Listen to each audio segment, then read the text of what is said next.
Hello, everyone. This is Wayne Bennett with ECRM and RangeMe, and I'm excited today to bring another fireside chat to all you listeners out there to gain insights and understanding of key drivers in the industry. And today I'm very pleased to be joined by Darren Fraser, who's the VP of Business Development of EA Langenfeld. For those of you who may not know EA Langenfeld, it is a company, a sales agency that started in 1960 in the Chicago Merchandise Mart, which today has 100 employees focused on several services for the home improvement, housewares industry, and was recently acquired by the Market Performance Group earlier this year. EA Langenfeld provides headquarter sales coverage, in-store execution, data and analytics, and graphic marketing services for clients, again, who want to scale across these categories. So today I'm joined by Darren Fraser, the Vice President of Business Development. Darren, happy to have you here today. Welcome. Good morning. Thank you, Wayne. Appreciate the time and the opportunity to talk about this, what we do every day for our clients and customers day in and day out. Great. Darren, let's get into it. But before we do, tell us a little bit about yourself and what you do and a little bit about your background. Sure. 28 years in hardware home improvement, which is hard to believe, but I've kind of been on all sides of the business. Started on the operations side with a large home improvement retailer on the West Coast by the name of Eagle Hardware and Garden. Was in operations there. Lowe's bought us in 1999. At that point, I went back to school, got my MBA, and then moved to the factory side and worked for Orbit Irrigation, the leader in hose end and underground irrigation, for 9 years. During that time, I was a client of Langenfeld, so I got to know the folks here very well. And then now in my 12th year here at Langenfeld. Over that time, I've run our e-commerce team, our Chicago hardware team, which was Ace and True Value, and our emerging business teams, which is all of Home Center, as well as industrial and farm teams. That's great, Darren. Thank you for sharing that, and certainly a wealth of experience in the hardware home improvement industry. So, Darren, with that perspective in mind, can you give us a little perspective on what are the major trends shaping the home improvement industry today? I know there's a whole tariff thing going on, but maybe ex-tariff, what are the general trends that you see in the marketplace that you want to share with the audience today? Yeah, it's like you had my notes there. Tariffs is the swear word, but once you get past that, the move from do it yourself to do it for me, we're seeing a lot of trend there. You look at the investments that retailers are making in service organizations, the Ace Handyman services, rental, things like that are they're finding that the younger generation's moving more to I'm going to pay somebody to do this for me versus do it yourself. So that's a trend that we're seeing pretty good investment in. Interesting. It sounds like I am trend centric because I have to pay someone to screw in a light bulb for me. You're on trend. I'm totally on trend. Yes. So interesting. Another trend that we see across the marketplace throughout all of retail is the topic of sustainability. And I'm curious to know, in the home improvement industry, how is that evolving, and where are we with that? Yeah, it's interesting. Depending on the category, if you look at traditional hard goods, irrigation, plumbing, things like that, we're still finding that consumers aren't willing to pay more for something that is green or lending towards sustainability. If it's the same price or less, then there's adoption there. The exception to that would be like true consumer goods, like the success that we have with Mrs. Meyer's and Method, especially in the hardware channel. You see growth there. There's more adoption there when it's more personal. But to get somebody to spend more money on something that might be greener, we're still not there yet. We're not there yet. Gotcha. Interesting. Um, Darren, you mentioned a method, very interesting. And I'm curious to know in the markets that are key to EA Langenfeld, can you share a little bit about what retailers look for when they evaluate new brands and suppliers? Like, what are the key factors that set these brands apart? Yeah. So if you're new to market, you're a new brand, you better have something that's noticeably different. It's very tough as a Me Too to get in there, even if it's just on cost. They want something that's unique, a better widget, obviously. And then the word that always comes up first in any meeting is exclusivity. Not saying that that's the right path to go, but it's rare to have a meeting with a retailer with a new brand where they say, okay, can we have this just to ourselves for 2 years or whatever it might be? So that for some, that might be the right path to go to buy some time or at least exclusivity within a channel. Um, but it just depends on what your goals are and what you're trying to do and how fast you need to move. Right. And Darren, is there any comment you want to mention? Because I know through the years you've probably have dealt with a lot of new and emerging brands. Can you talk a little bit about maybe some of the challenges they face or obstacles or opportunities that they have relative to the home improvement hardware and the core channels of EA Lagenfeld? Yeah, like I said, I mean, you've got to have a truly better widget. We work with a company that makes a compact caulking gun that makes it easier to do work in tight corners and things like that. Okay. That's something different, right? That's something unique. Outside of that, retailers do look to work with companies that are owned by women and run by women and things like that. There's different ways that there's different doors that open there. But other than that, you really have to have a better widget. You've got to have some firepower marketing wise. There's a lot of pay for play that needs to happen out there if you want to if you're truly trying to break in and start up. It's a crowded space out there. When you look at independent hardware, which is over 10,000, close to 15,000 independently owned hardware stores out there, uh, they don't necessarily want to drop ship anymore. They don't want shipments direct to store. They want to buy through their customers, and our goal is to ship through those warehouses. So if you aren't in that warehouse, it's tough to break in. So it's kind of a cart and the horse situation where you're trying to break in, get enough volume so that an Ace or one of those independent hardware distributors puts you in the warehouse. Then you've got the velocity bit. It's a tough hurdle to get over that at first. Interesting. Okay, great. So let's change topics a little bit. I know one of the core pillars of service offering offered by EA Lagenfeld is the whole data and analytics Yep. dynamic. Yep. Um, how is that in the industries that you serve? Where does data play a role? How important is it? How developed is it? And how can brands strengthen their go-to-market with the use of data? Yeah, so I would say that the tough part about data and hardware home improvement is it's way behind. It is now that we're part of the MPG family and one team here, we get to see other channels that we had not traditionally serviced and the amount of data available to a Walmart team, to a Target team, to a grocery team. Hardware home improvement is way behind. When we bought Data Story a few years ago, that's the goal behind that project. But we are building tools that will allow us, for example, we have a tool at ACE that shows us where the gaps are, where the opportunities are in a store that isn't carrying a brand that should be carrying a brand, and we can show that store exactly what they're missing by Mm-hmm. not carrying that brand in retail sales based on estimates and things like that. So Mm-hmm. we're trying to build tools that show those gaps, but you have to get data to build tools like that, and not everyone's the most forthcoming with that in the hardware home improvement space, unfortunately. Mm-hmm. Sounds like an opportunity. You got it. Yeah. Yeah. You got it. Darren, so I would be remiss if I didn't ask the question about e-commerce and Yep. omni-channel. And I'm going to also throw in there, I guess, for some of the bigger players, if you can comment a little bit on retail media as well. But what perspective, what viewpoint do you have relative to, I guess, those three things? Well, e-commerce and retail media.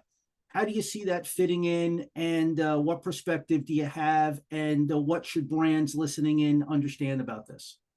Yeah, more. I mean, it's a passion I have. Obviously, that's where my when I first started selling on Amazon, we we still brought samples to Seattle, and those days are obviously long gone. But e-commerce has become more and more important. It continues to grow within home improvement. Again, like the data piece, it kind of lags behind. But I mean, Home Depot does huge e-commerce. Obviously, Lowe's is making great changes and strides to grow that business. Amazon is the horse, obviously, and Walmart as well.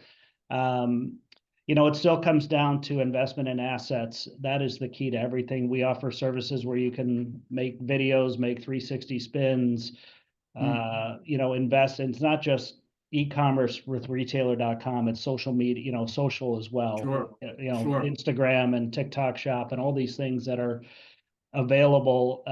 It's interesting. I had a conversation with a gentleman at the Do It Best True Value show this weekend that owns a chain Yeah. of drugstores, and he's upset about how much his retail footsteps are down in his stores because of the move to e-commerce. Sure. It's like my average ring is fine. I'm getting the average ring I need. I just don't get the footsteps in the door to get a chance to even sell them that I used to get. And that's where the frustration lies on his side. But that means obviously it's more important than ever to be growing and investing on that e-commerce side. Yeah. Hey, Darren, let me just ask a follow-up question. So, is there a retailer or a brand that's really killing it on social media? Mm-hmm. And what platform of social media do you sense or have some perspective on that's really winning the home improvement race? As far as within home improvement, it's Depot is the strongest. As far as if you ex Amazon, obviously, Amazon has been doing it for a long time and across it. But if you just look at home improvement retailers, the independent hardware side is getting there. Ace is very strong in that place, but Home Depot has the most momentum there. Some of the platforms and things very much pay to play across all e-commerce. If you're not advertising, you're not going to get those top spots. You're not going to get those eyeballs. So even if you invest in those assets, they're not going to be seen unless you've got an advertising budget there to move to the top of the list. Is there a platform, TikTok, Instagram? Is there a platform, social media platform that's doing better or engaging consumers more? Is that a Um, function? with brands that are new and maybe not as known, TikTok shop. Yeah. TikTok shop, Yeah. TikTok. Okay. Yeah. Darren, great. Let's just pivot a little bit here. Let's talk about EA Langenfeld a little bit. Sure. How can working with a strategic retail partner like an EA Langenfeld help brands navigate the complexities of the markets that you serve, hardware, home improvement, and the general merchandise categories? Yeah. Our clients, they pay us to know the customer, right? And so that's why we build teams around customers. We're over 130 people now. We build offices around customers. So here in Chicago, where I'm sitting, where we're headquartered, Yeah. we're servicing Ace Hardware. Obviously, we're servicing True Value. We have an office in Fort Wayne, Indiana, that is servicing Do It Best, and so they have those relationships. Our farm team in Minneapolis is there for Blaine's and Fleet Farm, Menards. So it's key to be able to be intimate and understand the customer, the rules of engagement, how the line reviews work, all those kind of things that somebody on the outside who knows their line and knows their product very well, but doesn't know the customer. That's why we exist, right? So we're helping them through that. Trade show execution is first and foremost to what we do. We've just finished our round of spring shows here, and we're proud of how we executed that. We call that our Super Bowl. Twice a year we have a Super Bowl for each of those. So those are the kind of services, but the key is building teams around customers, and they have those relationships. On top of that, we have strategic account people across the country from Boston to Honolulu, and they are focused on the chains within those customers that are moving the needle. And that, when I say chain, it might be a one store location, but they're very successful within their space, in their area. And so those people are calling on them. And again, relationships, at the local level. That's really where we drive our focus as much as possible, is having those relationships with the customers. That's what we get paid for. And Darren, if I was a brand looking to engage with EA Langenfeld, I could use all or any one of the service offerings you have available. Correct. Yeah, we, as you talked about early on, we have the sales and marketing piece, which is traditionally EA Langenfeld. We have the in-store execution piece, which is project-based work with Touchpoint 360. Data Story is doing the projects that we talked about around some of the data and getting products to stores and independent hardware stores and having that vision. And then our last piece is the graphic design team. So yes, some of that is project-based, some of that is obviously sales commission-based work on the sales and marketing side. Within sales and marketing, we strive to represent our clients across a channel. It makes us much more impactful if we're servicing, for example, what we would call traditional independent hardware. If we have them at Ace, True Value, Do It Best, Oracle, then that strategic account team can focus and really drive volume for them that way. The trend the last 10 years really, and we rebuilt things a little bit around this, has been consolidation. There's been mom and pop owners that exit and they sell to a chain, if you will, whether that's wholly owned by the retailer, i.e. a Westlake Ace, or a Synergy at CNRG at Oracle. So as that's been happening, we've been focused on hitting those chains and really driving that business. But there's also a ton of crossover. The amount of people you'll see the same store at 3 different shows 6 weeks apart. So there's no more secrets out there. They're all shopping. They're all involved with all these different customers. So when you have one team like us serving a client across those, it makes us much more successful, because our job is not to tell anybody where to buy. It's to show them what the offers are and let them make their own decisions. Yeah, Darren, just a question here. I'm obviously very familiar with MPG, and when they acquired your company, I thought, well, wow, that's such a smart move. It's accretive, right? Because although they called on some of the channels and categories, obviously not at the depth and scope that EA Langenfeld does. So I think it was a great acquisition. What are you most excited about with the MPG acquisition? Yeah, I'm most excited about growth. And now we have access to a lot of tools that we had not invested in yet. One of the nice things about my job in business development is I get to help our clients cross into some of the verticals that they service. There's a plethora of services, as I alluded to, that they're much richer with data and things like that in the channels they play in. But getting the chance to meet some of their clients and bring them to our side, have our clients move over to their side. It's a lot of fun, but growth is fun, right? And so, if we were going to go out, it was a perfect fit for us. Yes. It allowed growth. It was a perfect fit for them because they didn't have anybody in this space. So it allows us to grow together and become part of a much more powerful engine. Yeah, I would agree. I think it makes a whole lot of sense. It's very exciting.